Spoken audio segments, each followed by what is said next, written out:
Mayam Krumzari Pek News ki Manung na Kkay Thokchom Mayamu Taram Noksari ngasi asi Sangai Festival gi ni san benu mi ngarang dagi hokhibani loina Sangai Festival da Manipur gi tongan ba akoi gi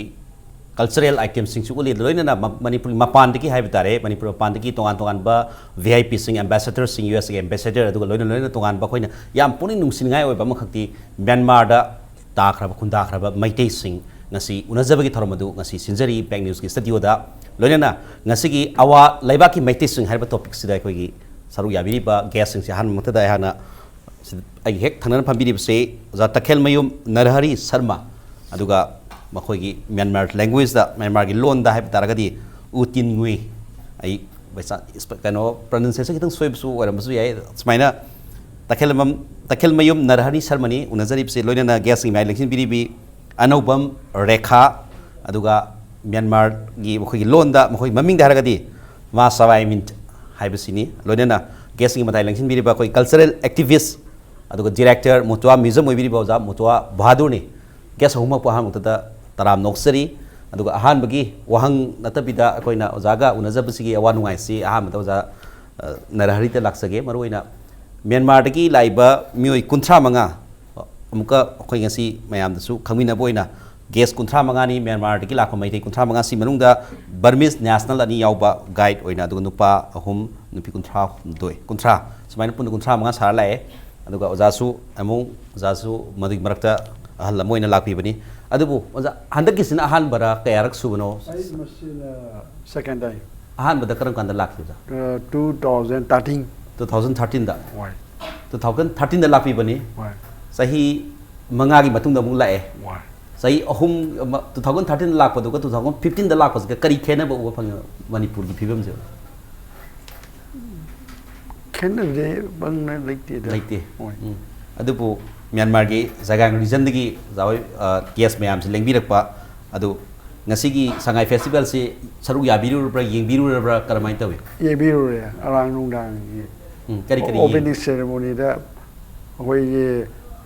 pung yeba suwei shawa folop na mayam suwei shabro yebiru loi da mak hoi han hojik leibana jakadai da leibiri mu Manipur University da yes puna mag Manipur University da lei haibai wafam duni aduga marak da wari sajaboina Rekha da mulak sage first time we bra Manipur da lakpi base second time 2017 da hamba khumja woina laknani asiri eji second time we adu kena badi sensing upra kamai tawi base kitari khine wasi si se eji sila ningna ba friend mayam ni eji family mayam se wasi si nungai ba hen hode maroina ano lakpa sida 2017 dagi di 18 duna hena nungai habe wafam duni adu maroina hojiki lakpiri pa khongsa sida MEITEI laising si ano lakpa hana lakraba nga tu oibra MEITEI ano khara su yauri bra ano khongsa sida ano mi khara yauri bra asidri se ano yaw sinne mi kuntra manga mi kuntra se ano ni mi manga khatade literalize aduga mi kunthra manga sibung da mi manga sina hana lakpa no kunthra madi newcomer haibitare welcome to Manipur welcome to India nungai se koi Myanmar dagi MEITEI-SING so in kunthra khra badung na MEITEI-SING MEITEI sinau sing na lengbirak tuna ngasi gi Sangai festival da aduga Manipur tourism festival haibitare Sangai festival sida saru yabi bisi yamna koi gi so yam laibak phamni haibitare oja Bahadur dagi sajering wa wari si as a cultural activist moina somdagi koi masigi liga fighter karamaina Myanmar gi lakpi ga dopasing si karamaina sadagi government na sembada policy karamain sembi aduga masigi lefam sapam aduga arrangement si oja karamaina silli oja hoigi oja na su madu thodang lobby bra karamain lebi oja tasena ma hai targadi masi Sangai festival sida maramdi kari no bo Sangai festival celebrate gomena makoi ki khudong saba pibadi nate ne lo ya maromda maramdi mogi le pham sapum sin bachu nate mogi chathok chasing khosa su gomena pibanate adubu Sangai festival asdai da mogi la pe khudong saba ma natragadi Manipur da soro pasi khudong saba si laitaba maramdi mogi da bisa gi problem adi makha da lak pai si khudong thena yam oiba adu chalu hai targadi Iphan Yangon to Calcutta to Iphan laktaba masugumba senyam changba suguma mayam si leibanina khudongsa si phangdaba adubu Sangai festival sai koi ยังเดือรุเกสกายเฟสติวัลเซรุเกสรุกยารุเกฮาริกดีมาอภัยเกฟรีไว้กลมทุก ฟรีกลมทุกอ่ะมวยที่พิชัยคุณสงสารพี่เราอดุหลักเป็นยังไงเดี๋ยวเราวิอดุก็เป็นมาที่คุณสงสารพี่เดียอดุหลักเสรีเป็นมวยน่ะมวยกี่ทุ่งหินเดี๋ยวก็ไปช้าไม่ยามนะมาดูแล้วมวยน่ะหลักเสรีก็วนปกติที่ให้เสรีหลัก on expenses เอา on expenses แต่อดุบอกไอ้คุยน่ะมันนี่พูดที่บาลานเตียร์คุยไม่ยามมันจังนะอิชามักสุยาวนะสัตนะตามูดาวงนะมวยกี่เซตอปสินกี่อดีมวยกี่ดินเนอร์ลันช์มันสิการมาเต็งปังบิวกันเนาะให้เจอก็เสร็จก็มวยไม่ยามสิต่อคนวันนี้อดูก็ไม่ติดมันนี่พูดกี่ไรพม่ามีหันบะอดูกี่ไม่ติดกี่เส้นมีแม่มวยจะขังหันบะอดูอิมารอนไอ้คุยงานกระดูกนี้ก็ให้ไปสิมวยแต่ไม่ใช่จะมาปีบะมาชุมไม่ยามดูเนี่ยคุยนะมวยก็ตบแต่ไม่ยากแต่ว่ามาทับมวยนะจะเท่าไรสิมารวยนะมันพูดก็มีเงินใส่ที่สู้เมียนมาที่กินนั่นตัวการทอนฟังที่เกสแม่มหลักนี่ให้เราสู้เมียนมาที่หลักปีดีบ่อาวาที่หลักปีดีบ่ไปที่สิ่งที่มันจะspecial arrangementดูตัวตัวเลยเจละนายคุยละนายไว้นะให้ไปแต่เรื่องตัวการแบบ cultural troops cultural association organization สิ่งน่ะตัววีระก็ไม่ยามสิเกสไม่ยามสิทำไมนะไล่มีนะบันนี้ให้ไปว่าพัมตัวนี้มารวยนะมาใส่แต่คุยตัวการแบบมั่งตัวสู้เมียนมาที่หลักปีบ่ไม่ที่สิ่งคุยตัวการแบบ organization สิ่งน่ะคุยสักสามีนับสักสระมาหาหอกตัวสามีนับกี้ทรมสู้อดมปังทุกนาทีบัตุงดัสู้คอยกี้ไฮบะ10 days สัตว์ก็ได้บัทรมสิแต่ตรงกันบัสิ่งน่ะเกสวยน่ะไม่ยามสู้ตัวคอยเลี้ยงวิรักดีบะเมียนมาริสไม่เตสิ่งบุษดุมมาดูมุกี้เกสวยไปคุณตรงสามดุมเลยเห็นบิวไฮไปว่าพัมสิมสวยอัพลิตตัวสเกลเลยนะจันนารฮริดาหลักษณะนี้สิสินพัมมวยน่ะฮัลโอยเร่สินพัมมวยน่ะกระไม่น่ะกรีหัวน่ะบิริเมียนมาเดตีกระไม่น่ะเลยบีไอ้วะเฮ้ยไอ้ดีมังวยดีไอ้ basic education เดี๋ยวมันจะ high ABBA division class ไอ้จุดกันนู่น office staff นี่อะดูเราคนที่ patient โลโก้นะยุ่งเลยก็คนละเนี่ยกี่นะฮะนวิสิโมลาลิตาบีอะดูเลยก็หวยสันนั่นเนี่ยแบบทับปุ่นมันตัวมารูมาหันจะนายนะไอ้เนี่ยตาบีทีบีฮานาดีgovernment ที่ service ตัวมันเนี่ยแบบ retire ตัวเร่ไม่ยังฮัลละมวยนะเลยก็ไอ้คุลกี้ฮัลละมวยนะอะดูก็ pension พังเงี้ย pension สระกันหุ่นสิอะดูนั่นแต่แบบอิชากินงายเจนแบบคดีทับไปงานที่คนน่ะบีดีแบบใช่ตรงไปที่ปลาหนุ่มลาสักพวกกี้แกนอนสิชูยามสันไอ้ให้นั่นตาเจมีอันมาร์ดดีอะดูไม่นั่นก็เลยบีบรักกันไปเดนปลาสักพวกกี้มุ่งสิวจากกันไม่นั่นหานะงานวันนี้ที่ก็ให้รักปลาเขาจิขดตั้มกี่เป็นเลยบรักกันไม่นั่นตัวนี้ไอ้เสียนอสากง่ายปุ่นมือสินะคุยบราหมณ์ยี่ใช่โนมาสับเสียยามนี้ยาใจดูจีมาคาร์ปองอะไรก็ไอ้เนี่ยคุยมาตู้เย็นเลยให้เสร็จปุ่นนี่ดูเลยก็ถอยเนี่ยให้กันได้นะไอ้เนี่ยไอ้ถอยเนี่ยให้บ้าสกายเนี่ยไว้บ้าดูเลยก็อมราบุราละดูเลยก็คุยนินเทมโบรดะเลยบ้าให้มีสิปุ่นเอาจีมาคาร์บอนเลยก็บาลปูเลตันยี่ดูเลยก็คนละเลยก็นะฮาชีดีชีน่าทุนลบดะปุริตสารเลยก็เลยใจบรามณมวยนะอันไม่นะธรรมกิสันบิดาคราให้นะเบสตระกะทว่านะปลาสักตัวนะฮอร์คิโบจาดินัตติ as a education department ทับกตรมาตุ้งดา retired person มวยนะมาตุกี้มาจำดูฮัลมายามกี้อะตุกว่าขลุ่นมายามตุกจุงสินนระกะมายามเสบาสัสรีให้ไปว่าพัมตุนี้อะตุกเรขาตั้งมุลักษณิมเรขากี่ที่ just miss เรขาอะตุกคุยกี้ Burmese language ฮะจุด Myanmarese language ฮะมาสบายมินต์มาให้ไปสิ miss ให้ไปว่า miss ให้ไปนี่ให้ไปว่าพัมจุดทำบิ๊กเรฟอะตุก miss เรขากี่อนุบาลเรขากี่สิอาเดอร์ไลฟ์มันตั้งแต่การไม่นะคุยกี้ไลฟ์สไตล์ให้ไปแต่เรื่องนุปีสิ่งที่ฟิบัมสิการไม่ไลฟ์ซาบิสิ่งที่มารู้นะยุมปันดรีบีมิสสิ่งที่ฟิบัมสิการไม่นั่นเลยนะคุยไม่ยุมปันแต่ Myanmarese นั่นตระก้าไม่เตยสิ่งแต่วงมุกิสันนบีเลยปะการไม่นะการไม่เลยแค่ตั้งบิวใช่คุยประมาณนั้นนั่นเลยไม่เตยสิ่งที่ฮัลโหลมันนั่งกินอะไรกันคุยจะสนาเลยว่ามันปากยำลับนั่นเลยครับคุยจะอีสิ่งงับบิวฮะนะแต่ลำจีBurmese way หรือ Christian way หรือ Muslim way หรือแต่ตัวแบบมีกี่จัดดีกันยุ่งปั่นเลยไอ้คนที่ program family way ไม่ได้ไม่ใช่ยุ่งปั่นแล้วแต่ยายไม่ได้ไม่ใช่ยุ่งปั่นแล้วแต่คนเส้นบ่ way อันนั้นway ก็ไอ้คนประมาณลำดับสิมากก็สิ ยุมปามเสคราร์วายเกนอฮาร์กยุมจีฮันลมันสิงเนี่ยยาบเวบิดบไอ้กูปนสิยุมนั่นเลยบัมตัมนรีไม่ได้ลงวาริสันนายมันปันทุนนรีไอ้กูเนี่ย university สัลเลคลาสสัลเลปนสินเสประมาทเวบประมาทปนสินลรีมวยกับยุมปันลรีไอ้กูอีไปมาสิเนี่ยยาบเวบิดโปรแกรม family เวร์เกนอฮาร์ไอ้กูสิประมาทลันตัมเนี่ยมีคราดเลยบไอ้ที่อีสิงานตัวเรย์มองนบเวนี่ฮะเลยฮัลมันเนี่ยดูดียาสิเดมาด้วยนะไฮบีว่าผมสิไม่ใช่นิงอลสิงนะบาร์มาดาเมียนมาริสต์ยุมปันบิกสันเนบิซีไลตันปะฮัลสิงยามอัลกันบราสกันทำมากะไม่ใช่มาเส้นยุมบานมีอะไรก็เห็นสกุปปะอันตุก็เห็นสันทุกปะดูวันนั้นบิกิดมาตัดตัวใบนั้นเลยแบบนี้แต่ว่าตัวผู้คอยไม่ใช่กี่คุลขัดตาไม่ใช่เราล้วนบิกิคุดงสาบพังบาดูก็มาปานทุกครั้งที่เมียนมา language ตาบาร์มิส language ต่างๆนะบิกิคุดงสาบตัวเลยแบบนี้นะมาดูบิกิ section บาดูก็ไม่ยามดูมารักตุตาไอ้คอยมาสากินัดดูก็มาใส่ culture มาสากินุ่งสีจับดูก็อีกีโอยบากุดงซาบดูงานนะบางทีมันไม่ตีนิงอลสิงสูส่วนอะไรแบบนี้ยามทำไมโซนี่ไงนี่ยามนุ่งสีนี่ไงนี่ว่าจะบาดูหลักสิ่งบางทีมาคุยกันมารู้นะว่าจะคุยใส่ที่ยามนะทำนั่นรู้ระบนี้นะขณะที่มาคุยกันสันนิบาคุยสันนิบาขณะที่แค่นั้นเลยละกันนี่ว่าจะดูมาปู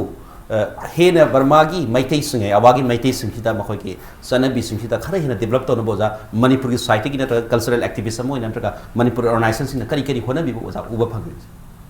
มาที่แต่เสียงน้ำให้ตากิอาหารบ่อยนะบางมาเลยว่าตาจัดบ่าวไปสิมันพูดกี้จัดบ่าวสิสัปดาห์บริกี2001สัปดาห์บริกีหันบ่าวไปนี่มาที่ดา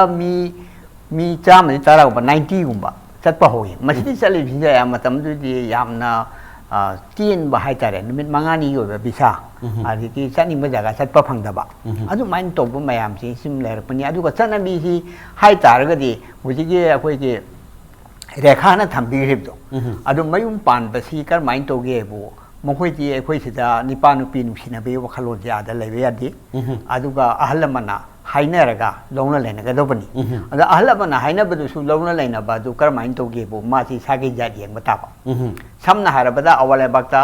บามุนสิ่งที่มันนุ่งตะควายที่ชาวบ้านมันจะให้ตาดิกักสิ่งต่างมันก็ให้บ้างอะไรกักสิ่งต่างมันไม่ใช่นะเอาว่ามันถักเลยระกามาใส่ที่ตะเกียบมันก็ให้ดิสิมาที่หันดาบันนี้ไงเขาเรียกมวยนิงอนที่เราว่าให้นับไปยาดาบุ้มบ้างมาสุ่มว่าสมาชิกดำมวยที่ยามกันนะหุ่นที่เขาหิงนั่นเลยอันนี้มวยมาเส้นที่ไอ้คุยน่ะที่ได้กัลเตอร์แอคทีฟช่วยน่ะตัวน่ะเสรีที่การินวยบุมวยมาเส้นที่ยุ่งนักจับมันนะบ้า사게 잠만 나봐 나타나 사게 야마가 사게 야마 란잖아 버시 하이버 다르게지 롱나래나 봐 나타봐 사바 탁 포포 동도 피범들 레이해 봐 아도 하리 버세 마마인데 레제 뭐 조지 티 답답나 마시 홍아바니 아도 마이트론시 조지 강 버시 얌호 파갈라바니 아도기 루리브나 후지 puna마시 또보 마tam다 아이코이시 하이버디อาจจะเลยบีรีบาตัวไปคุยกันเนปาลีกุมบะอาจจะใจนะมากี่มุมมันต้องมารวมสิงางนะบอกว่านะบะอาจจะมากนั่นเลยบะไอ้คุยไหนคุยกี่ทีงางหมดแล้วก็ฮันเดบัตถากุมบะอีกไก่นะบะกุมบะมาอีกไก่นะบะกุมบะมาที่น่ะสมมติตรงนั้นไม่ใจร้อนที่สมมติทาร์ปะอาจจะไม่ใจร้อนขังเดบัดดีนะที่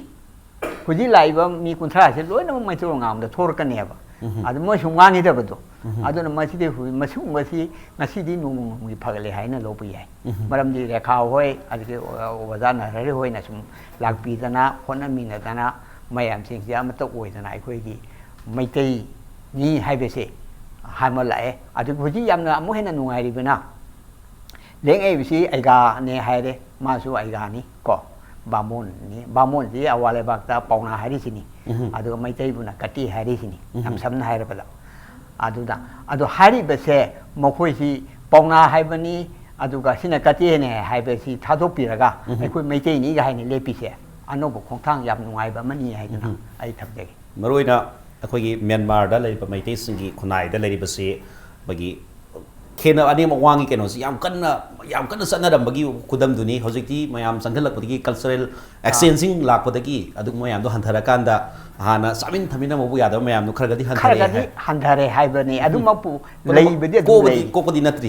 โกนั่นบุคคลนั้นมีนาฬิกาเห็นนั่นสาวกดปะเห็นนั่นพับะไม่เตยมวยนะเลยดีกันนั่นสาวทุกสิ่งไงโอ้ยมีกุบตูหลักป่วยสุนให้ไปสิมาเสียตัวสิเกเลยนั่นเอาซาดานาราฮิดาไอ้การนาราฮิดาหลักสิ่งบุษย์คุยไม่เตยล้วนกี่ loan gi keno se phagana hena improve oina basi kari kari khoi ki tongan tongan ba maite gi film mayam su leiri ko adu kum basi ada yeng ma khopa to bora karamaina kunai si da karamaina lei khoi gi maite gi society si da haitare Burma gi oi misri thoba film sound sing film sing loi ma yeng nei ta nei hosi yam ta nei adu CD cassette haitare karai wai dagi more rom dagi pusal por karamaina to masi rom dei yoro ji de khande khoi me mara Europe ne adu loi ga do khoi na ta ne ta ba yeng ba do re ye sak ba soma do re swai sa ba yam na sa ne khoi sakai ne ye ma masa si se na hosi TV si de ye CD de ta lo re ga je sak ba swai sa ba to ado zana not pala sakpadina akhoi gi mayam sum tamin ba ya gadra not pala mati am tang zana sakpi ba ya gadra ngasi gi kano sida manu hunagi thorom sida ozira hojik se yai sakpi ozan Sirada madu zugol soro mate deyo Anto kale doha sorone rakilu sirada madu zugol sororo mate deyo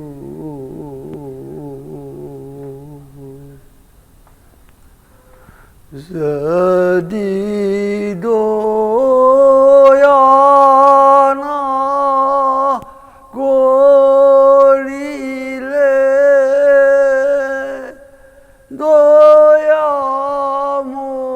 doyamoyo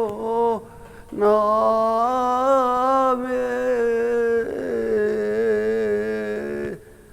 doyamoyo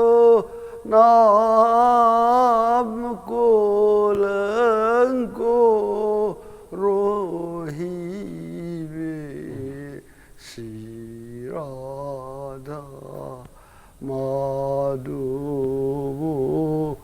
zugol soro mate de azadu isai duma akhoi ge palagi note ki adu tongan tongan ba ritual sing da sak pa isai sing khoi ge luhuk mate boiro tongan tongan hum da haitare ado khoi meitei gi ti pung kotal lung asigum musme am yawe asigum siso dum asom da sudum sana bra pung gumba thinana ba gi pung adigi thingna ba kotal asigum se dum sinna bra za adum sinne adum phang bra ka mai te mase ada se dum leibra asigum se leibra haiba instrument se haiba tang tangi ada kara wai digi karmaina adum phangna badi hona bra na traga mangoi de leipsing rubo sem sa re ga yaina remde ko ta so akhoi arna ko tang sem koi mafam le ro sem ru ga ko tang se khu pung di karmain tawe pung so me dang ga ha ne ko osi de me dang ga de usa ga sa ne usa sa ro do sem sa re ga thori ke ka sing kap thal re ga pung ye re ga pungi kano sima sabsaba kano sima phangna ba hona yeba aduga ja koina yengzari basi as a retired person hal omo ora banina Meitei society haiba tare akhoi Myanmar da leibse naha singida karamba akhoi gi lamsatta aduga mokhoi gi sanabi da kari kari changing natraga kari kari view kari kari lei masina maroina haibadi naha singda wakhali wakhal se han singna tambi bagi wakhalon se leibra karmaina lei masipa 나가지는 수 거기서 딴딩이 따라가 뭐 거기서 본인성을 야면 또 조금은 까칼러분 하시고 해봐 라이 해미는 라이 딱이 뭉해미는 뿡딱이 세해미 싶다 또 조금은 용칼 노래가 어디 요포시 아고 이게 자트라무 낙세 naha sing shot maina saruk yana nab duhone ahal sigi matok tamaga hai ba wafam dani ano gom rekha dam lagsage maroina hojiki middle ages person ama hai tare na ha moina like yum pandri pe moina khogi lairik lai su tambagi keno se lairik tambagi sane bi se Myanmar da kan mai lai khogi anopa university ta adu school sing ta MEITEI khul barak ga school ga lai barak kan mai lai masiki se haidi society ko MEITEI gi khulak ta hai tare mahi masing tam hai tare education ji kan mai lai se Kuji MEITEI purnal lai bi Myanmar de Sabai ni Mandalay ni Manipur ni hai lai ga legai se niban lai adro ekuna lai tam ba matam na primary school chaloi tamni MEITEI ji Sabai ni Asia ni MEITEI lo ni ekuje summer holiday ji tha phum ni adu matam da ahal laman sing na tabi tambi mapan thum ne ekuna Brahma lo ni Brahma ji school ni adu lai MEITEI legai sing na MEITEI school we na like da dum yumna ipai ma ga wari san na school lai ba matam na so hokke ba matam je to diyas mo dum matam je re ekoi yamna war me keno hari ekuje MEITEI minga school lai ni hari engineer ni tawta ni poi ba ya da yamna son le sumji re no democracy we ga mayam se khwai de je nungai ro bo ekuje engineer we ro tawta we ro loina ya bi re adum tabi dambi ekuje lega re so je MEITEI ngam sa sing se MEITEI lon se hai ni ni MEITEI lon se phasan hai de go adum tabi dambi ba se je ahlam na shimbi sa bi de lega lega ni pa na le re ba ahan sing ga punna sang lo ga dum tabi dambi ba adure pam sai maroina 1-2 months mun 3 months am the vacation leiba vacation yum da return tawra kan hala matung da ahal man su ga MEITEI lon da wari sabi khudung sabdu natna mapan thokor ga di wari sabdu Burmese language ya ma saga da bani habdu ni aduga tongan ba hosiki democracy lakpa deki madagi education ki living standard aduga tongan profession da sang bagi wafam du hosiki khare makai phare hanan deki di yam strictly leram ba deki relax khare di phangi haiba wafam ni yam thak oja Mutuwa Bahadur da thamjani se akhoi ki maina act is policy oja hosik yam kanna tawna na bu honari ado act is policy ki tongan ba wakhalon lakho matam sida akhoi ki Myanmar da khundabiri ba nuksi jaraba MEITEI now sing aduga Manipur da India da lady sing siga lalol itiki sensing ama lak matam sida khoi Myanmar gi MEITEI-SING gi thaksi oja khara hena wa khalakani na khanbi bra kanmaina masigi vision view ji oja kanmaina ui masigi se madu ira na haibidi luba wafam amani marmdi kari no hoji bhawpada Myanmar da laiba MEITEI-SING ji ngasai gi aina masakta panjari bidu ai khoi gi laiba yumna ki caste system ji samna habda brahman ai oitar ji aina lawro ba ya da gumba ai dukan phamma ya da gumba aina adu oitar ga di aina yumna adu oitar adu toba ya da ba kai na mukoi da ya adu oda hojiki caste system ji mokoi gi khadi akoi gi khul si da oina moi mokoi ne semjaba system oidoira mani mokoi ne semjaba hai tar aduga amu education system da so akhoi India da laiba education system mo yam khene maramdi mokoi di 10 plus hai se 10 plus hai se moi di university level ko re aduga akhoi ga somga mu khene ri yam khene aduga amu moina foreign language tam ga hai tar di 10 plus tor ga moi tongan foreign language ta kharani anu moi gi oi maron ha ta tamani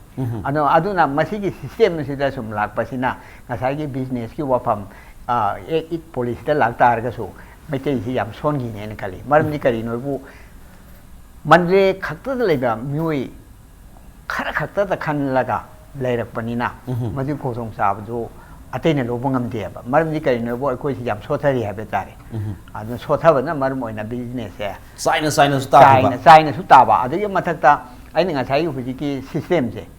aya mana lejeri ba khoi gi mandle da khundari ba MEITEI-SING gi dukan aya ma sing gi MEITEI na phamana che bhara sandoga moina la lawraba aso atopa macha di toba adu mapan thongna nga sai gi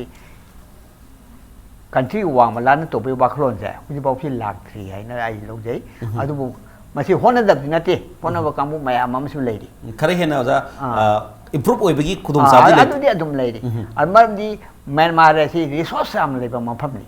adu bu ai khoi MEITEI mayam hi mandle mai on the lady sagai mai on the lady kai do bin tom ri no ai che khoi hang mai ba hang ni bi bu phut hai ni khoi ni charu ma tan u ri mayam do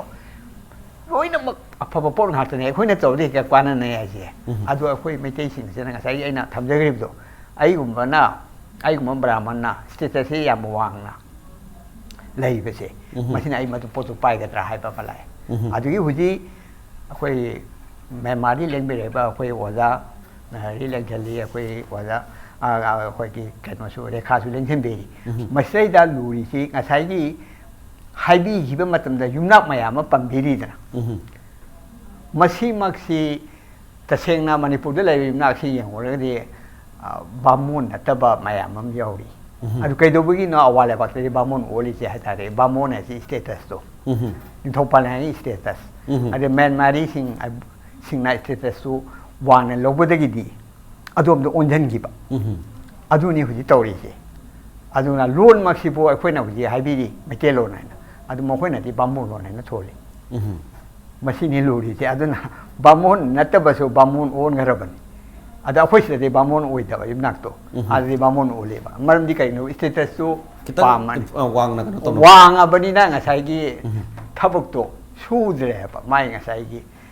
ꯁ꯭ꯇꯦꯇꯁꯇꯨ maintain ꯇꯧꯅꯕ ꯍꯣꯠꯅꯕꯗ ꯃꯗꯨꯁꯨ problem ꯑꯃꯅꯤ ꯍꯥꯏꯖꯕꯅꯤꯗ ꯑꯩꯅ ꯊꯝꯖꯅꯤꯡꯉꯤ ꯃꯔꯨꯑꯣꯏꯅ ꯑꯩꯈꯣꯏꯒꯤ ꯑꯥꯗ ꯂꯩꯔꯀꯥꯟꯗ ꯁꯨꯃꯥꯏꯅ ꯇꯣꯉꯥꯟ ꯇꯣꯉꯥꯟꯕ ꯋꯥꯈꯜꯂꯣꯟꯁꯤ ꯈꯔ ꯍꯦꯟꯅ ꯑꯩꯈꯣꯏꯒꯤ ꯃꯤꯅꯤꯃꯥꯏꯖ ꯇꯧꯔꯒꯗꯤ ꯃꯗꯨꯒꯤ ꯆꯠꯅꯕꯤꯁꯤ ꯈꯔ ꯀꯣꯛꯑꯀꯥꯟꯗꯗꯤ ꯍꯦꯟꯅ ꯏꯝꯄ꯭ꯔꯨꯞ ꯑꯣꯏꯕꯒꯤ ꯈꯨꯗꯣꯡꯆꯥꯕꯁꯤ ꯂꯩ ꯑꯗꯨꯒ ꯑꯦꯛ ꯏꯁ ꯄꯣꯂꯤꯁꯤ ꯅꯠꯇ꯭ꯔꯒ ꯇꯣꯉꯥꯟꯕ ꯄꯣꯂꯤꯁꯤ ꯑꯃ ꯂꯥꯛꯄ ꯃꯇꯝꯗ ꯃ꯭ꯌꯥꯟꯃꯥꯔꯗ ꯈꯨꯟꯗꯥꯔꯤꯕ ꯃꯩꯇꯩꯁꯤꯡꯒꯤ ꯂꯥꯏꯐ ꯁ꯭ꯇꯥꯏꯜ ꯂꯤꯕꯤꯡ ꯁ꯭ꯇꯦꯟꯗꯔꯠ ꯑꯗꯨꯒ ꯇꯣꯉꯥꯟ ꯇꯣꯉꯥꯟꯕ ꯏꯀꯣꯅꯣꯃꯤꯗ ꯀꯩꯗ ꯌꯥꯝ ꯀꯥ ꯍꯦꯟꯅ ꯐꯒꯠꯄꯒꯤ ꯋꯥꯈꯜꯂꯣꯟ ꯂꯩꯇ꯭ꯔꯒꯁꯨ ꯍꯣꯏ ꯑꯗꯨꯒꯤ ꯏꯐꯦꯛꯇꯤ ꯈꯔꯗꯤ ꯑꯗꯨꯝ ꯂꯩꯒꯅꯤ ꯍꯥꯏꯕ ꯋꯥꯐꯝꯗꯨꯅꯤ ꯁꯤꯗ ꯐꯣꯀꯁ ꯇꯧꯔꯒ ꯆꯞ ꯆꯥꯅ ꯃꯁꯤꯗ ꯐꯣꯀꯁꯇꯨꯗꯤ ꯑꯗꯨꯗꯤ ꯌꯦꯡꯕꯗꯤ ꯃꯄꯨꯡ ꯑꯣꯏꯅ ꯌꯦꯡꯕꯗꯤ ꯌꯥꯔꯣꯏ ꯍꯥꯏꯕ ꯋꯥꯐꯝꯗꯨꯅꯤ ꯑꯣꯜ ꯗꯦꯠ ꯌꯥꯝ ꯊꯦꯡꯅ ꯕ꯭ꯔꯦꯛ ꯂꯧꯖꯒꯦ ꯕ꯭ꯔꯦꯛ ꯃꯇꯨꯡꯗ ꯑꯩꯈꯣꯏ ꯌꯥꯝ ꯊꯨꯅꯖꯒꯦ ꯏꯝꯄꯦꯛ ꯅ꯭ꯌꯨꯁ ꯃꯤꯠꯌꯦꯡ ꯇꯥꯗꯨꯅ ꯂꯩꯕꯤꯌꯨ ꯃꯌꯥꯝ ꯑꯃꯨꯛ ꯍꯟꯅ ꯇꯔꯥꯝꯅ ꯑꯣꯛꯆꯔꯤ ꯎꯅꯖꯔꯤꯕꯁꯤ ꯑꯋꯥ ꯂꯩꯕꯥꯛꯇ ꯈꯨꯟꯗꯥꯔꯤꯕ ꯃꯩꯇꯩꯁꯤꯡ ꯂꯣꯏꯅꯅ ꯃꯅꯤꯄꯨꯔꯒꯤ ꯀꯜꯆꯔꯦꯜ ꯑꯦꯛꯇꯤꯚꯤꯁ ꯑꯣꯖꯥ ꯃꯨꯇꯋꯥ ꯕꯍꯥꯗꯨꯔ ꯌꯥꯎꯕꯤꯔꯒ ꯉꯁꯤꯒꯤ ꯃꯅꯨꯡꯗꯒꯤ ꯊꯧꯔꯝ ꯑꯁꯤ ꯁꯤꯟꯖꯕꯅꯤ ꯃꯔꯨꯑꯣꯏꯅ ꯑꯋꯥ ꯂꯩꯕꯥꯛꯇ ꯈꯨꯟꯗꯥꯔꯤꯕ ꯃꯩꯇꯩꯁꯤꯡꯒꯤ ꯋꯥꯈꯜꯂꯣꯟꯗ ꯁꯉꯥꯏ ꯐꯦꯁꯇꯤꯚꯦꯜ ꯅꯠꯇ꯭ꯔꯒ ꯇꯣꯉꯥꯟꯕ ꯃꯅꯤꯄꯨꯔꯒꯤ ꯑꯣꯏꯕ ꯃꯩꯇꯩꯁꯤꯡꯒ ꯎꯅꯔꯀꯥꯟꯗ ꯃꯈꯣꯏꯗ ꯐꯥꯎꯔꯛꯄ ꯋꯥꯈꯜꯂꯣꯟꯁꯤꯡ ꯑꯗꯨ ꯃꯌꯥꯝꯅ ꯁꯤꯌꯔ ꯇꯧꯖꯕꯅꯤ ꯕ꯭ꯔꯦꯛꯀꯤ ꯃꯇꯨꯡꯁꯤ ꯑꯣꯖꯥ ꯅꯔꯍꯔꯤꯗ ꯂꯥꯛꯆꯅꯤꯡꯉꯤ ꯃꯗꯨꯗꯤ ꯑꯩꯈꯣꯏꯒꯤ ꯉꯁꯥꯏꯒꯤ ꯑꯣꯖꯥ ꯑꯦꯛ ꯏꯁ ꯄꯣꯂꯤꯁꯤꯁꯤ ꯃꯌꯥꯝ ꯑꯗꯨꯝ ꯇꯥꯕꯤꯕ꯭ꯔꯥ ꯑꯥꯗꯁꯨ ꯃ꯭ꯌꯥꯟꯃꯥꯔꯗꯁꯨ ꯑꯗꯨꯝ ꯇꯥꯕ꯭ꯔꯥ ꯀꯔꯝꯍꯥꯏꯅ ꯇꯧꯏ ꯑꯩꯈꯣꯏꯒꯤ ꯏꯟꯗꯤꯌꯥꯒ ꯃ꯭ꯌꯥꯟꯃꯥꯔꯒ ꯑꯗꯨꯒ ꯇꯣꯉꯥꯟ ꯇꯣꯉꯥꯟꯕ ꯑꯦꯁꯤꯌꯥꯒꯤ ꯂꯩꯕꯥꯛꯁꯤꯡꯒ ꯁꯝꯅꯔꯒ ꯂꯂꯣꯟ ꯏꯇꯤꯛ ꯇꯧꯕꯒꯤ ꯋꯥꯈꯜꯂꯣꯟꯁꯤ ꯑꯁꯣꯝꯗꯁꯨ ꯑꯗꯨꯝ ꯇꯥꯕ ꯐꯪꯕ꯭ꯔꯥ ꯑꯣꯖꯥ ꯀꯃꯥꯏꯅ ꯐꯪꯉꯦꯕ ꯑꯗꯣ ꯁꯤꯗꯩꯗ ꯑꯩꯈꯣꯏ ꯀꯔꯤꯃꯨꯛ ꯈꯨꯗꯣꯡꯆꯥꯕ ꯈꯔ ꯂꯂꯣꯟ ꯏꯇꯤꯛꯇ ꯕꯤꯖꯤꯅꯦꯁꯇ ꯈꯔ ꯏꯝꯄ꯭ꯔꯨꯞ ꯑꯣꯏꯒꯅꯤ ꯀꯥꯏ ꯋꯥꯈꯜꯁꯤ ꯈꯟꯕ꯭ꯔꯣ ꯑꯣꯖꯥ ꯀꯔꯝꯍꯥꯏꯅ ꯀꯔꯤ ꯍꯥꯏꯇꯥꯔꯦ ꯑꯁꯣꯝꯗꯁꯨ ꯃꯩꯇꯩꯁꯤꯡꯗꯁꯨ ꯑꯗꯨꯒꯤ ꯀꯟꯁꯦꯞꯇꯨ ꯂꯩꯕ꯭ꯔꯥ ꯁꯤꯅꯤ ꯍꯪꯖꯅꯤꯡꯉꯤꯕꯅ ꯂꯩ ꯍꯥꯏꯕ ꯃꯩꯇꯩꯁꯤꯡꯒꯤꯗꯤ ꯂꯩꯇꯦꯕ ꯑꯗꯣ ꯁꯤꯒꯨꯝꯕꯒꯤ ꯑꯦꯖꯨꯀꯦꯁꯟꯕꯨ ꯑꯣꯏꯔꯣ ꯑꯗꯨꯒ ꯇꯣꯉꯥꯟꯅ ꯉꯁꯥꯏ ꯑꯣꯖꯥꯅꯁꯨ ꯑꯍꯜꯅꯁꯨ ꯍꯥꯏꯕꯤꯕ ꯅꯍꯥꯁꯤꯡꯗ ꯇꯥꯛꯄꯤꯕ ꯇꯝꯕꯤꯕꯒꯤ ꯋꯥꯈꯜꯂꯣꯟꯁꯤ ꯑꯗ ꯏ ꯄꯥꯎꯒꯤ ꯑꯗꯩ ꯅ꯭ꯌꯨꯁꯀꯤ ꯑꯗꯨꯒ ꯇꯣꯉꯥꯟ ꯇꯣꯉꯥꯟꯕ ꯋꯥꯈꯜꯂꯣꯟꯁꯦ ꯀꯔꯝꯍꯥꯏꯅ ꯁꯤꯌꯔ ꯇꯧꯏ ꯑꯥꯗꯁꯨ ꯅꯍꯥꯁꯤꯡꯒ ꯏꯟꯇꯔꯦꯛ ꯇꯧꯕꯁꯦ ꯀꯔꯝꯍꯥꯏꯅ ꯀꯔꯝꯕ ꯃꯐꯝꯗ ꯐꯪꯏ ꯃꯔꯨꯑꯣꯏꯅ ꯀ꯭ꯂꯕꯁ ꯑꯗꯩ ꯑꯣꯔꯒꯅꯥꯏꯖꯦꯁꯟ ꯁꯨꯝ ꯂꯩꯗꯅꯀꯣ ꯑꯗꯨꯒꯨꯝꯕꯗꯣ ꯇꯧꯕ꯭ꯔꯥ ꯅꯍꯥꯒ ꯑꯍꯜꯒ ꯋꯥꯔꯤ ꯁꯥꯟꯅꯕꯁꯦ ꯀꯔꯝꯍꯥꯏꯅ ꯁꯥꯟꯅꯩ ꯑꯥꯗ 이몽드나 나타바 동안아 라이카이드가 토 사나바 레이바 라이카이드네 라이카이드 마파마 거의 클래스 거의 탐로래 그러려 아유기 거의 마스 에프릴 메이 다음 거의 스쿨 가드는 거야 그러려 나하싱수 아유기에 7 a.m. to 9 a.m. 요 pause aina lai tapi she time table kane ngasi na lai hai na she lai chroma do sum na mathang tam asidne to be see na thoi dom ne to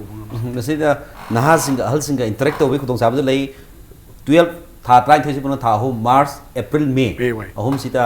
schedule खाइदोगा निमिनि खाइदोगा सिदन सि ताकपा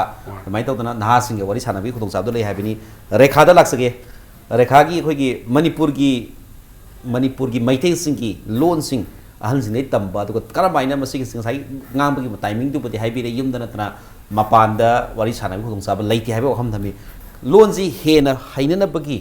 अदुगा तोंगान तोंगाब सनबि हाइदि culture सिगुमजे हाइननबगी नहासिंग करमाइना active कमाइ ओइ मसे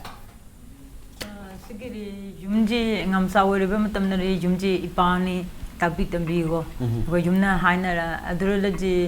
2010 मोत्रे एबो मेदे लोने मेदेजे मेहिगनि कोसलमा हाइबो दुम ताबि तंबिरम ओजाम लाइरमगो प्रमालम तमना थबकी लागबो सही नि मोदे ताबि तंबिरम माना संगब मतमना नोमरा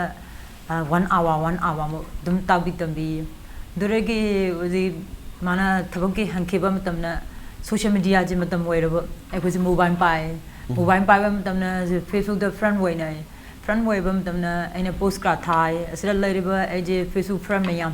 มาเลยบ่ติเลยบ่ซึ่งสนาเลยบ่มันปาเลยบ่สินะไอ้เจอลัมบ่สวยบ่เลยดิวันนี้โพสต์สมสมัยในอีนี่สมัยนี้โตนี่ฮะเลยไอ้คนก็นั่งลางน้ำตัวบัมตัมนะมาลงสกอตัวบ่สมโตคราดีกีบริยอยไอ้มาลงเสให้นิ่งบ่รู้มั้ยว่าไอ้คนเรื่องตับบิดมีสิ่งยามน่ะส่งมาก่อนอันนั้นโซเชียลมีเดียมันต้องมวยแล้วก็ไอ้เนี่ยเฟซบุ๊กได้เลยแล้วก็ซิมพรานซิงนะตับบิดมีอันนั้นโซเชียลมีเดียได้คอยกี่เมียนมาร์กี่ไม่ได้สิ่งที่มาสักกี่มามิ่งเสียมาสินนะที่ให้ไม่ได้มามิ่งสินนะที่ให้แต่เบียร์เมียนมาร์ language เมียนมาร์มามิ่งเสียมาสินนะภาษาเทคนิคอันนั้นเมียนมาร์ที่กี่ไม่ได้นุปีนั่นก็ไม่ได้นุป้ามันนะสิมานิปุรีนั่นก็อินเดียกี่ไม่ได้เนี่ยให้สิกระไม่เนี่ยข้ากี่มาสิ Facebook จ้ะ Facebook ได้เขาไม่ได้ไอ้คนนั้นอาร์มาไอ้คนจะเล็กๆสจิบูจีนี่สระบุจีมันตั้มนี่มาสู่ไอ้คนจะเกี่ยให้เนี่ยบ่ไอ้คนอาร์so Holly ให้บ่ชาวสงจีมันตั้มนี่ตัวโฟโต้สิงถ่ายบ่โฟโต้สิงถ่ายแล้วมวยนั่นsoสิไอ้คนจะไม่ได้อีเวอร์รำนี่ฮะเลยมวยนั่นso friend request ตัวตัวบ่มันตั้มเนี่ยมวยกันเนี่ยวาริสันนะงามซะนั่งนี่ไม่ได้เว้ย bro asumne pramalam dam nan lai ne ke lekar lai no eri zagai pam khun ni adum mari sanara mede lo phasana hai bro khara ri yad khara son le ha ba adure ke su ga da ekoi sire lai tabi dam bi ni ha le adum khang lo ba mingi ri facebook da so ekoi ji ming se pramami ni adum ekoi na post tha ba matam na ekoi ji mede ji sire ji lai ba cd sheดูบตาเลยสิ่งที่ใช้จะเซฟสปารานี่จะใช้นี่กันเนี่ยดูมือจริงไงไอ้คนสวยสาเลยดูไอ้คนน่ะโฟโต้ถ่ายเซลฟี่จะมาตั้งไว้บ่ก็อันนั้นโฟโต้ถ่ายมันตั้งให้สิไม่ได้จะใช้เนี่ยสวยนี่ดูไอ้คนเป็นเพื่อนสเปรย์กันต่อเลยดูเลยว่าที่สนั่นเลยก็สิไม่ได้เลยส่วนมาด้วยนะโซเชียลมีเดีย Facebook ทลอกปฏิกิอะไรบ้า cultural exchange ทลอกปะอะไรก็ล้วนกี่โอ้ยบัตรงานวักโลนหลักปะดูมาด้วยนะไม่ใช่นะที่ have สิคุยโซเชียลมีเดียได้มาตั้งนี่ทบเราคุยยาวสังนิงอลสักกูบ้าใส่เราเป็นสิ่งหลักมาตั้งมาคุยโพสต์ใครดูอุรกันได้มาสิไม่ใช่เวลาเงินนี่ให้ไปวักขลุ่นอะตัวไม่ใช่เวลาสู้เวลาบ้าอะตัวตั้งแต่ setting ก็ว่าตลอดการเห็นในพวกเวลาเมื่อกี้คุณต้องทราบทุกพังให้ไปนี่มาสิสุยามกันนะบ้าโซเชียลมีเดียสิสุยามพัฒน์บอลลูนได้พัฒน์บอลมันสิ่งอะไรกันมาสุยามนะมณิปุรเบียร์มาร์ขั้นนั้นตรงอันปฏิบัติพันตาริบะไม่ได้สิ่งอะตัวก็ตรงอันบางล้วนข้างหน้าบางสิ่งสิปุ่นสันบางทีมาตั้งดูยารุปัสสุไอชโนอะตัวก็มันนะพุทธปราณีกี่ให้ว่าพ่อมาทำเป็นพุทธปราณีเสมงมณิปุรกี่ใส่สักวิสิ่งมาตัดที่มาสิยามนะสัพพยามนะพัฒน์ปะตัวมันละน้าเองที่ห้องน่ะไอ้ตาเรมาสิยามพ่อภาษาสักปีมาคิดว่าพุทธปราณีใส่ก็สิตุ่มตาบีบระคำไม่ตัวตาบีปั๊มสุปามเมบะพุทธปราณีใส่สักปะให้บีกันระคำไม่ตัวขนาดนี้ใหญ่ขนาดนี้ใหญ่อันนั้นพุทธปราณีมักนัตรกัสุบาร์มาดาเมียนมาดาไม่ใช่นุปีมันนะพุทธปราณีใส่ก็สมัยนั้นใส่ไงตัวอันนั้นตาบีไม่ได้ทายิมังงามดาเลยสาวตำนิทำไว้เสนิ่งงูเอกินถ้าจึงประสงค์เดรีโอเคยามนุ่งไงใส่อะดูกะพุทธปราณีสุนพุทธปราณีกี่ใส่ยามพัฒน์บิใส่มาสู่คอยกี่เมียนมาดีลาปีเป็นนิงอลสลอนุบมเรขานะสักปีนี้ดูกะเมียนพุทธปราณีนั่นแต่ว่าตัวปะซิงเกอร์ซิงตัวแอคเตอร์ซิงที่ขังพี่ประการไม่ตัวขังกันนะคอยกี่มันญี่ปุ่นเอ็นตาเจฮาร์เดกุกุลเนี่ยมาสู่คอยจีพยายามนะควายที่จีปามเดบูนีนี่ก็บูนีเลยเกลีฮาร์เดคอยจีกลุ่มยุ่มนี่ฮาเลยควายที่จีนุชีบีบคอยจีกลุ่มยุ่มนี่ฮาเลยก็ตะกุนนี่ควายที่พยายามนี่ปิจูพยายามปามที่พยายามอะไรที่มาด้วยนะบิจูโกกุลบูนีแต่ที่พยายามสู้ขังบดีเลยขังยังไงวันนี้ดูกะเห็นปามน้ำสู้โกกุลกีบูนีกีสิ่งมันสู้คอยCD cassette จะเกี่ยวกับตรงโซเชียลมีเดียที่สุดต้องพังก็พังบ่ปุติ YouTube channel สมัยอันพังไงอะดูก็ CD ให้ตาเรสิ่งมันสิก็สินมาเว้นฟิล์มเว้นพลับยิงมันคงต้องสับสิเลยบรักน้ำมันตัวเองก็เกี่ยเลยสมจีว่าจะพาวน์จีไลฟ์คอยเป็นไลฟ์ปะปุ่งสิ่งนี้จะเจนเนี่ยเมื่อกี้ว่าจะเป่าพาวน์ไหนวะนั่นก็จะใช้สักวันสิก็ไม่ตัวก็สิได้ YouTube เลยดาวน์โหลดตัวมาสู่ไอ้คนปามใช้สิสมเนี่ยจะ CD นี่กันเนี่ยต temu na muroi wona lakpa mi da adura sen le du phangba singa goi sagoi saba jingba adum do hujik si yamna technology yam sakhalo YouTube ta mayam ju phang na hena loan da aduga culture da ma exchange to wi khutong sa yam wan phangi hen sakhalo poisino oza bahadur laksaning basi ngasagi kano guest ani na budi haibiri tongan ba makoi gi naha singa ahal singa aduga loan da phagana ba tongan tongan wakhalon Manipur gi Meitei loan si hen improve oina ba ki wafam si makoina yam kana koi academic oidraga su tongan tongan resource tagi launa ba gi honari masi gi soja Myanmar da koi gi sumaina Myanmar government amdi India government gi kano se sungchen da kanda koi gi loan se hana expand to na ba gi tamna na ba gi kano khutong sa ja masi lakpa ya bi film gi lei bro ja karmai nei le masi gi hogi bhaugi leiti ha betai maram di karine bu Myanmar da organization ama lingkat ba natragana school ama lingkat pa bisi mogi am chawba kaino mani ayet pi ba ha betare adu mukoi gi aya ba ma authority lo bam changi adu ga amu akhoina laibak thiri bana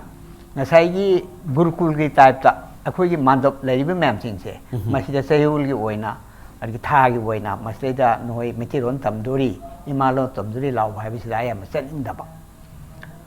maram di kari no haibo mokoi tan ba adu ngasai gi social media gi through da cinema gum ba da ngangnari ba saknari mem do mokoi da yenghalaga di metiron si ngangning bagi khangning bagi ithildia dum leiba adu ta se na moi school na chalo haige di ya da ba haibi school su ling ya dam ni na ngasai burkul gi type tu di to bungam dam ni na adu ngasai gi amu Rekha na tambi ki ba kok sam lai hari si Meitei me ek buni Meitei me si AWA Leibakki phajana tamba hore haina lo bu ye adu ga sinata ba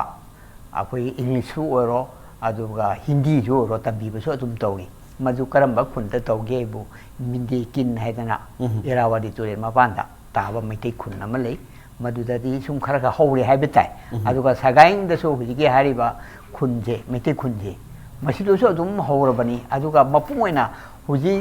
akhoni yengba yari si Meitei ron si chawkhon amgi damakta ngasai mindi ken dai khoi gi Manipuri lariki pupei haidana malinge masida khoi gi Manipur gi larik mayam asi dan tongna dana atopa library man lengka patigi larik si kari kai no hai si pa dana isai gi boiro adu ki chanabi boiro puna masi khangna bo honai hai bitare adu hujikti yamna develop to ba hai bitare cyber oina social media sida hena naksan naraga adu khudong sab loguda naha sing nungai bagi wakalo le academic oina hek tamurao hai di yadaba adu modim nei du Manipur su Myanmar language tamdana bagi department Manipur university da hojiti hange adu Myanmar language Manipur dagi Meitei masa sing Manipur masa sing adu Indian sing na Myanmar language si hairam matung dadi masiki breeds haitare samjanna bagi khudong sab se dum laigidra di khali sumain chi matang ni do ja adum khar lakani ni chumi adubu huji luri di huji whole Myanmar he khoni yeng matam da Burmese loan di Myanmar central da dum tat khare maram ni madu mathak ka kha tar ga di khoi ki san maron je sin hena maru oi khalai ba ade oza de khangni mamna khoi gi Myanmar da MEITEI-SING gi si Meitei population ji oza kayamu madu haibda lu ba jani maram di adu Meitei population hai da Meitei haraga Hindu sapatu khaktara aduga khoi gi Buddhist sapasing tu yauroidra Meitei marup sapasing tu yauroidra haibi question namasu lai aduga puna masi yenguraga di madu haiba ji khaitang nungai tabarai na khali masing di ya majani samdi samna haibda Mandle division je Mandle da lariba koiba se haide ka sai babon khunjau lariba adi ningthem puroi khun lariba adi nanse ga haiba mayam sing hi laraga di 7000 population ni ngasi ne jai te pa mamangi wari adu nataba Meitei ron di ngangdarba mokhoi si kate ni haide Meitei ni je haiba sing si orga di 50000 odong le ni Mandle division khakta yes anu sagaing lady adi ningthi pure mapan da Meitei mayam lady adi mogo haina ruby yam thoiba mafam je pithribi da power ruby mining je masijo Meitei lekai tere le rami ni adu huji kati haidana kati alpine na Meitei khuna hong tangai smai tawna akhoi ki yangon na su lekai manga le rami ni adu masing handar na ma tangai chale besin ngai ba lady adi hin thara gai na lady yam lei khare punam si survey to ba ma su changi adu khunamaga laibak thibena khunama changna daba khunama khangna daba sini ꯑꯩꯈꯣꯏꯗ ꯃꯥꯌꯣꯛꯅꯩ kan nungai tabal lai se yamna koi gi unity oidaba ha Oidaba. ga adu mani ado loisalak pasida hai tare rekha dagi anugam rekha aduga ba sabai mint Burmese ki koina pronunciation soiraga su ngapiyo Burma gi ming da hai tare ma sabai mint ma hai pasi miss hai bini hai bi waham dame ngasi Manipur lakpire mamang sahi da su 2017 da su Myanmar Manipur lakpire hangraga kari to goni Taji sahirari simnau mayam khadaji wazidi mi kuntram nga da aina pura pagam ko taji sahirari se sanaliba manba se eko ji horopan ni hare eji pramayam like aina pan mi